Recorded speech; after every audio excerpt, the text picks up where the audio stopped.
Богдхан уулын дархан цаазд тусгай хамгаалтын газрыг хятадуудад зарсан онц ноцтой гэмт хэргийг цагдаа ерөнхий газрын эрүүгийн цагдаа албаныхан илрүүллээ.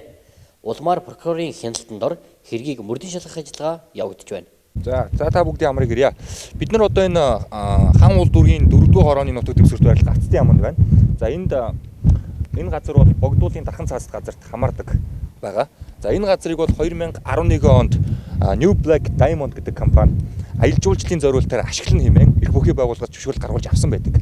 Өөрөөр хэлэх юм бол тусгай хамгаалалтын газар нутгийн тухай хуулийн дээр эрх бүхий байгууллагаас авах зөвшөөрөл нь зөвхөн аялал жуулчлалын зориулалтаар энэ газрыг тухайн байгууллага иргэн аж ахуй нэгж нь Монгол улсын иргэн аж ахуй нэгж байгууллага нь ашиглах юм зөвшөөрөл гаргуулж авдаг байгаа. Ингээд зөвшөөрөл авсан боловч энэ нөхдүүд маань зориултын бусаар ингээд барилга байгууламж бариад эхэлсэн ийм байгаа.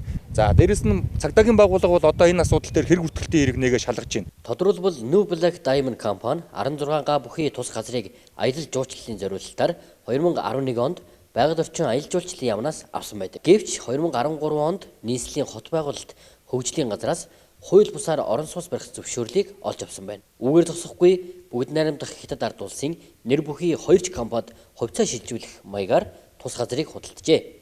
Богдхан уулын хилийн зэсийг 1996 оны улсын хурлын тогтоолоор тогтоосон байдаг.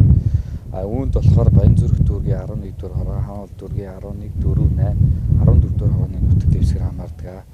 Бидний өнөөдөр ирээд зогсож байгаа энэ газар бол Нөхтэй ам Хаан уул дүүргийн 4-р хорооны нутаг дэвсгэрт хамаарч байгаа. Энэ газрын ашиглалтай холбоотой асуудал нь гэхээр 2011 онд байгаль орчны сайдын 338 тушаалаар New Black Diamond компанид 16 га газрыг аялал жуулчлалын зориулалтад ашиглуулахар болгосон байдаг. Болохоор тусгай хамгаалалтын нутаг дэвсгэрийн тухай хуулийн 33.1-р зүйлийн дагуу Монгол улсын иргэн аж ахуй нэгж байгууллагад ашиглуулах тийм хуулийн зохицуулалттай байдаг. Энэ дээр бол мэдээж хамгаалтын захиргааны саналыг үндэслээд тухайн энэ одоо газар дээр ямар төсөл хэрэгжих боломжтой, энэ төслийг хэрэгжүүлэх энэ аж ахуй нэгжийн эдийн засгийн чадамжтай юм уу үгүй юм уу те эндээ тохируулан тусгай хамгаалалтын нутаг дэвсгэрт газар ашиглах зөвшөөрөл олох төр журмын дагуу одоо төсөл сонгон шалгаруулах байдлаар олгодог байна. Монгол улсын нийслэл Улаанбаатар хотын дархан цаазд газрыг ийхүү хялбар аргаар гартаа оруулсан хятадууд тэр даруй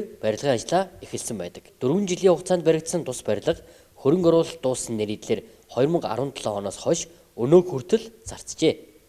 Одоогоор дээрх 16 га газрыг хашаалсан бөгөөд 2 давхар 6 блок барилга барьсан байгаа юм. Монгол төрийг залилж Монгол улсын хууль журмыг уландаа гიშгсэн энэ бусрамг үйлдэлийг бид эргэн сурвалжлах болно.